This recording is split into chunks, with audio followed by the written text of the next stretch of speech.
तोंडात टाकताच विरघळणारी मऊसूत अशी अगदी सोप्या पद्धतीने तिळाची वडी तुम्हालाही या संक्रांतीला बनवायची आहे का? तर मग हा व्हिडिओ खास तुमच्यासाठी. बघा वडी किती छान सॉफ्ट झालेली आहे. कमी साहित्यात कमी वेळात पाकाचं टेन्शन न घेता ही वडी सहज तयार होते. 1 वाटी तीळ घ्यायचे. तीळ छान भाजून घ्यायचे कढईमध्ये. थोडी खोलगट कढई वापरायची.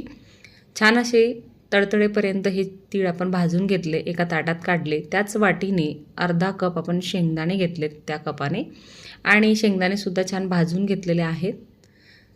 या प्रकारे आपण मीडियम टू लो गॅसवर भाजायचे आणि या प्रकारे साल काढून घ्यायची शेंगदाण्यांची. त्यानंतर शेंगदाण्यांची या प्रकारे छान अशी बारीक रवाळ पावडर करून घ्यायची. त्याचप्रमाणे तिळाचीसुद्धा अशी पावडर करून घ्यायची.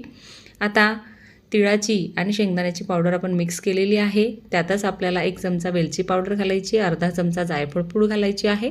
आता गॅसवर परत आपण एक कढई गरम करून ठेवलेली आहे. त्यामध्ये आपण 1 मोठा चमचा तूप घातले. त्यामध्ये घालायचं आहे 1.5 वाटी गूळ. जेवढे शेंगदाणे आणि तीळ आहेत तेवढ्या पटीत आपल्याला गूळ घालायचा आहे. या प्रकारे आपण त्यामध्ये 2 चमचे पाणी घातले आणि गूळ पूर्णपणे विरघळून घेतला आहे. त्यामध्ये शेंगदाण्याची आणि तिळाची पावडर घालायची आणि एकसारखं परतत राहायचं आहे मीडियम गॅसवर.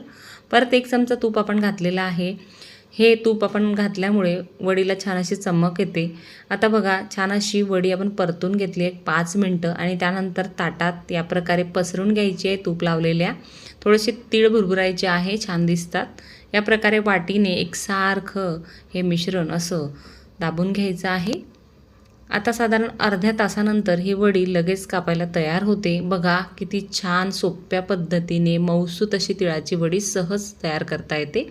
नक्की बनवून बघा आणि खायलासुद्धा अप्रतिम आहे. यासारखेच वेगवेगळे लाडूंचे प्रकारसुद्धा आपल्या चॅनलवर उपलब्ध आहेत.